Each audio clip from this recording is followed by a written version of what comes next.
अलीगढ़ उत्तर प्रदेश के लोकप्रिय सांसद श्री सतीश गौतम जी,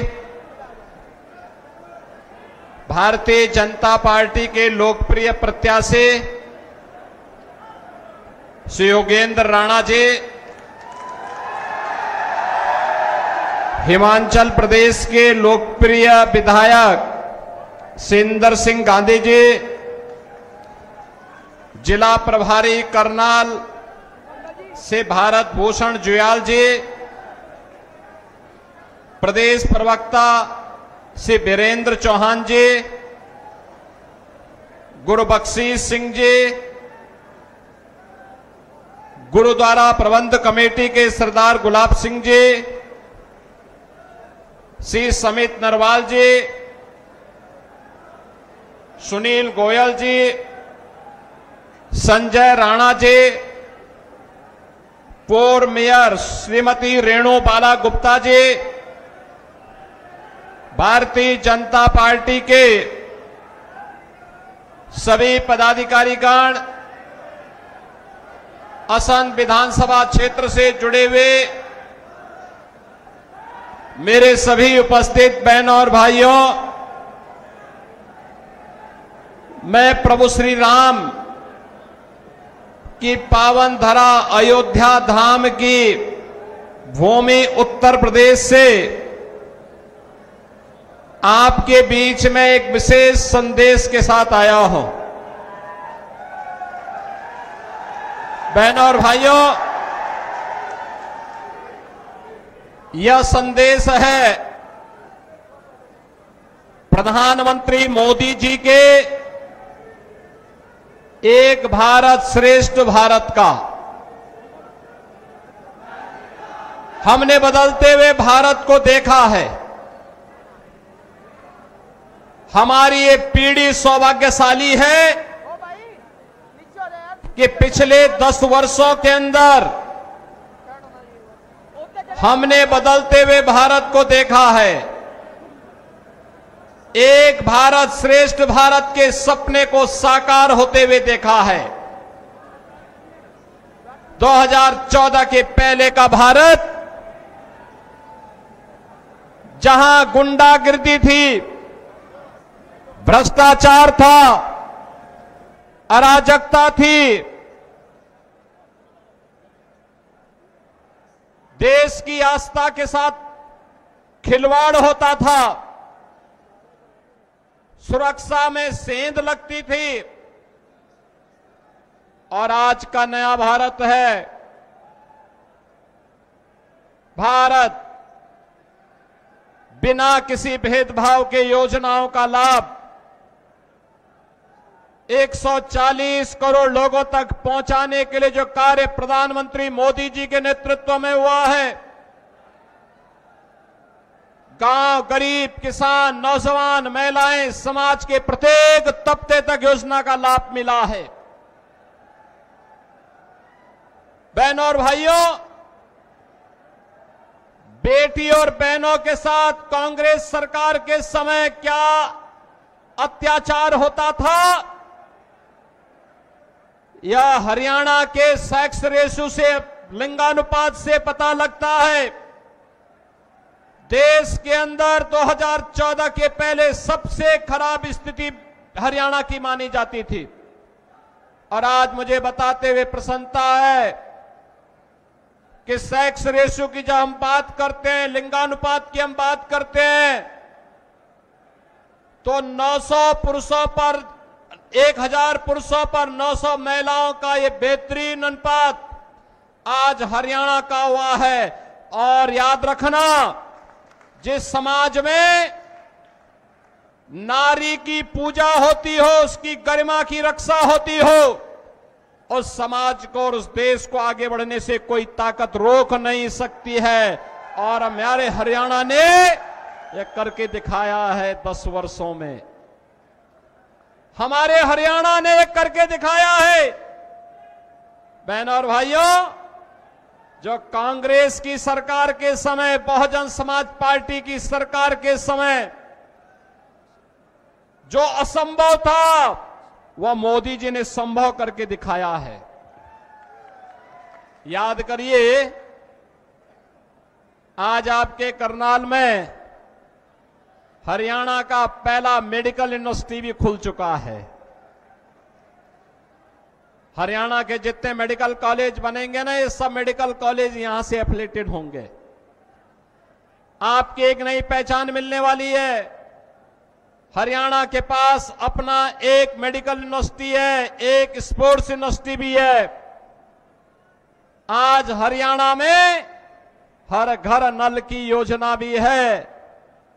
तो हरियाणा आज अराजकता और भ्रष्टाचार का नहीं, परिवारवाद का नहीं, बल्कि विकास का एक नया मॉडल बनकर के उभरा है। ये डबल इंजन सरकार की ताकत इस रूप में आज हरियाणा में देखने को मिल रही है। बहनों और भाइयों, मैं इससे पहले एक सभा में था और इससे पहले कि जिस सभा में मैं था, वहां पर सभा में जाने के पहले एकदम मंच के पास थोड़ी दूरी पर भारतीय जनता पार्टी के कार्यकर्ताओं ने महाराणा कुंभा की भव्य प्रतिमा पर माल्यार्पण का कार्यक्रम रखा हुआ था।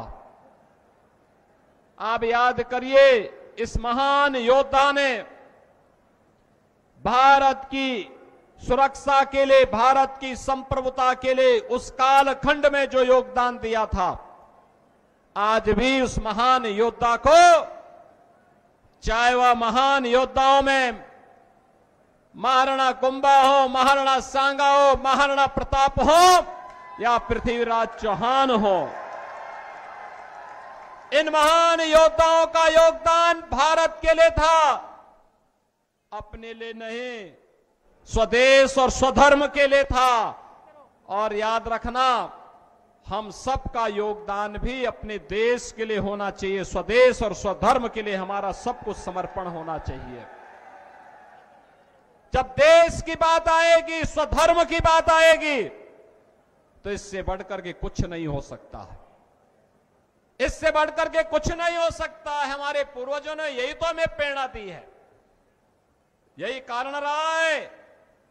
एक विदेशी आक्रांता 500 वर्ष पहले अयोध्या में रामलला के मंदिर को क्षतिग्रस्त करता है, अपवित्र करता है, लेकिन जब देश स्वतंत्र था, हम मानते थे कुछ नहीं हो सकता, तब भी हिंदू लड़ता रहा।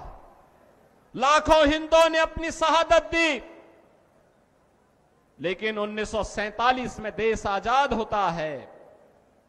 बहनों और भाइयों, स्वतंत्र भारत में कांग्रेस का दायित्व था कि पहला कार्यकर्ता अयोध्या में रामलला के भव्य मंदिर के निर्माण का मार्ग प्रशस्त करता। कांग्रेस ने नहीं किया, क्योंकि कांग्रेस को भारत की आस्था का नहीं, अपने वोट बैंक की चिंता थी। उन्हें सत्ता चाहिए थी, देश की कीमत पर सत्ता। याद करिए, पाकिस्तान में ननकाना साहिब कॉरिडोर बनाने के लिए कांग्रेस ने रोड़े अटकाने का कार्य किए थे। आज भी ननकाना साहिब में, वहां पर जब गुरु गोविंद सिंह जी महाराज की प्रकाश पर्व आता है, वहां पे हरि कीर्तन नहीं करने दिया जाता है, रोका जाता है। कांग्रेस का इतिहास तो कत्लेआम का रहा है। 1984 में सिख बंधुओं के साथ क्या किया था, और अभी राहुल गांधी क्या बोल रहे थे विदेश में जाकर के, सिखों को गाली दे रहे थे, भारत का अपमान कर रहे थे, भारत के संवैधानिक संस्थाओं पर उंगली उठाने का कार्य कर रहे थे। जो कांग्रेस भारत की महान गुरुओं की परंपरा का अपमान कर रही हो, जो कांग्रेस भारत के बाहर जाकर के जिस कांग्रेस के नेता भारत का अपमान करते हो, भारत की संवैधानिक संस्थाओं को कटघरे में खड़ा करते हो, उस कांग्रेस से उम्मीद करना कि कांग्रेस आपकी आस्था का सम्मान करेगी, ये बेवकूफी होगी। और कांग्रेस जो की थी उसको उसके हालात पर पहुंचाने का काम जनता जनार्दन ने किया। बहनों और भाइयों, आज कांग्रेस का ढांचा वैसे ही जर्जर हो चुका है जैसे अयोध्या में बाबरी ढांचा था। एक धक्का और दो, बाबरी ढांचे को तोड़ दो, ये नारा जब राम भक्तों ने लगाया था तो बाबरी ढांचा हमेशा के लिए ध्वस्त हो गया। और बाबरी ढांचा जो ध्वस्त हुआ, गुलामी का ढांचा ध्वस्त हुआ, अयोध्या में राम मंदिर निर्माण का मार्ग प्रशस्त हुआ। और मैं आपका यही आह्वान करने के लिए आया हूं, जो ये लोग जाति की राजनीति करके आपको विभाजित करना चाहते हैं, मैंने कहा था ना कि बटोगे तो कटोगे, एक रहोगे तो नेक रहोगे। कोई माई का लाल आपका बाल बांका नहीं कर पाएगा। याद करिए, उत्तर प्रदेश में 17 के पहले दंगे होते थे, हर दूसरे तीसरे दिन दंगे होते थे। बेटी असुरक्षित थी, बहनें असुरक्षित थी, व्यापारी असुरक्षित थे, उनका कोई सम्मान नहीं होता था। और पिछले 7.5 वर्ष में उत्तर प्रदेश में कोई दंगा नहीं हुआ है, कोई दंगा नहीं हुआ है। दंगाई या तो यूपी छोड़ चुके हैं या राम नाम सत्य है की यात्रा में निकल चुके हैं। आज यूपी पे दंगा नहीं होता, कोई बेटी और बहन की सुरक्षा में सेंध नहीं लगाता है, कोई किसी व्यापारी के सम्मान के विरुद्ध कार्य नहीं करता है। आज वहां विकास है जो उत्तर प्रदेश 2017 के पहले भारत के विकास का बैरियर माना जाता था। आज वह उत्तर प्रदेश भारत के विकास का ग्रोथ इंजन बनकर के तेजी के साथ कार्य कर रहा है। अयोध्या में रामलला का भव्य मंदिर का निर्माण भी हो गया है। 5 सदी के बाद इंतजार समाप्त हुआ, अयोध्या में रामलला विराजमान हुए। और ऐसे ही हरियाणा में पिछले 10 वर्ष के अंदर हुआ है एक परिवर्तन। जिस हरियाणा को कांग्रेस ने परिवारवाद के, भ्रष्टाचार के गर्त में डुबोने का काम किया था, चाहे कांग्रेस रही हो, चाहे इनलो रही हो, और चाहे वह दिल्ली के अंदर झाड़ू लगाने वाली पार्टी हो। याद रखना, बहुजन समाज पार्टी के हाथी का पेट इतना बड़ा है वो कभी भरता नहीं है, कभी नहीं भरने वाला है। वो वोट खराब हो जाएगा, याद रखना। और मैं यही कहने के लिए आज आपके पास आया हूं, बहनों और भाइयों, कोई ऐसी गलती मत कर देना कि जो आपस में बंटे। याद रखना, बंटे तो कटे, ये कभी नहीं होने देना है। और एक कांग्रेस का जो हाथ है ना, ये अभी हालात को और बिगाड़ने के लिए आया है। कांग्रेस का हाथ बिगाड़ेगा हालात। और विकास की जो रफ्तार है, नायब सिंह सैनी की सरकार को लाने के लिए यह आवश्यक है। यह नायब सिंह सैनी की सरकार इस विकास की रफ्तार को स्पीड अप करने के लिए आवश्यक है। और इसीलिए हम लोग आए हैं। इसीलिए बहनों और भाइयों, मैं आया हूं आपसे कहने के लिए, भारतीय जनता पार्टी ने बिना किसी भेदभाव के यहां कार्य किया है। श्री मनोहर लाल खट्टर जी के नेतृत्व में रहो या नायब सिंह सैनी जी के नेतृत्व में, प्रधानमंत्री मोदी जी का मार्गदर्शन है। भ्रष्टाचार हरियाणा समाप्त, हरियाणा का समाप्त, गुंडागिर्दी समाप्त, चौथ वसूली समाप्त, विकास की नई नई स्पीड, कनेक्टिविटी की बेहतरीन कार्य, हर घर नल की योजना, हर गरीब के पास आवास की सुविधा, हर गरीब को राशन की सुविधा। आयुष्मान भारत भी है, किसानों के लिए किसान सम्मान निधि भी है। बहनों और भाइयों, विकास की इस स्पीड को अनवरत बने रहने देने के लिए आवश्यक है कि फिर से भारतीय जनता पार्टी की से नायब सिंह सैनी के नेतृत्व की सरकार, तीसरी बार भाजपा की सरकार हरियाणा में बने, और इसी के लिए आज मैं आपका आह्वान करने के लिए आया हूं। श्री योगेंद्र राणा को भारतीय जनता पार्टी ने अपने कर्मक कार्यकर्ता को अपने बीच में चुनाव मैदान में उतारा है। बहनों और भाइयों, ये जो कांग्रेस 1984 के सिख बंदों की हत्या के लिए कटघरे में खड़ी है, इसको कभी भी बर्दाश्त मत करना, इसको स्वीकार मत करना, इसको एक सिरे से खारिज करो। ये अंतिम श्वास गिन रही है, अब अपनी ऑक्सीजन दोगे तो इसका विष बेल फिर तेजी के साथ फैल करके देश के अंदर दंगे करवाएगा, लूटपाट कराएगा, कश्मीर में सेंध लगाने का कार्य करेगा, सुरक्षा में सेंध लगाने का काम करेगा, अराजकता फैलाने का कार्य करेगा। ये कतई मत होने देना। कांग्रेस हो या बहुजन समाज पार्टी या आम आदमी पार्टी, ये तीनों एक ही थैले के चट्टे बट्टे हैं, इनको विकास से कोई लेना देना नहीं। ये अराजकता को बढ़ाने वाले दल हैं, परिवारवाद को बढ़ावा देने वाले दल हैं, आखंड भ्रष्टाचार में डूबे हुए दल हैं। इनका विकास से कोई लेना देना नहीं। गांव से, गरीब से, किसान से, महिलाओं से, किसी भी तबके से इनका कोई लेना देना नहीं है। इनका तो एक ही एजेंडा है, बांटो और राज करो। हमें बंटना नहीं है, हमें बंटना नहीं है। एकजुट होकर के एक भारत श्रेष्ठ भारत की परिकल्पना को साकार करने के लिए और विकसित भारत के लिए हमें प्रधानमंत्री मोदी जी के नेतृत्व में फिर से हरियाणा में नायब सिंह सैनी की सरकार को लाना है।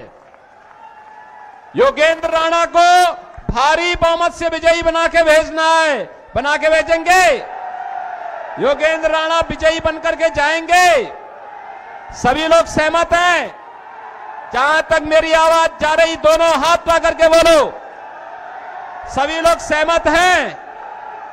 बहनों और भाइयों, यह कार्य होगा तब, यह कार्य होगा तब जब आप सभी लोग, जितने भी लोग हैं, 5 अक्टूबर को जब वोटिंग होगी, 5 अक्टूबर की वोटिंग के दिन याद रखना, तब नवरात्रि का पर्व भी हो रहा होगा। 5 अक्टूबर को अपने घर में रहना है।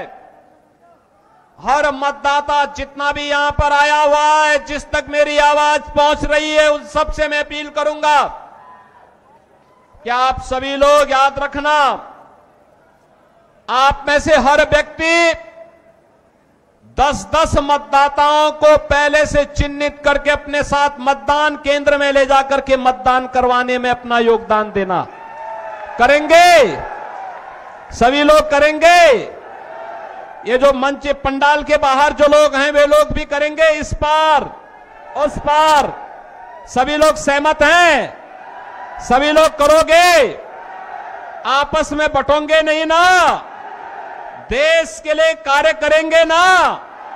यह वोट हरियाणा के विकास के लिए और भारत को मजबूत बनाने के लिए करेंगे ना? मेरे साथ बोलेंगे फिर, भारत माता की, भारत माता की, भारत माता की जय श्री राम, जय जय श्री राम। धन्यवाद माननीय मुख्यमंत्री जी का।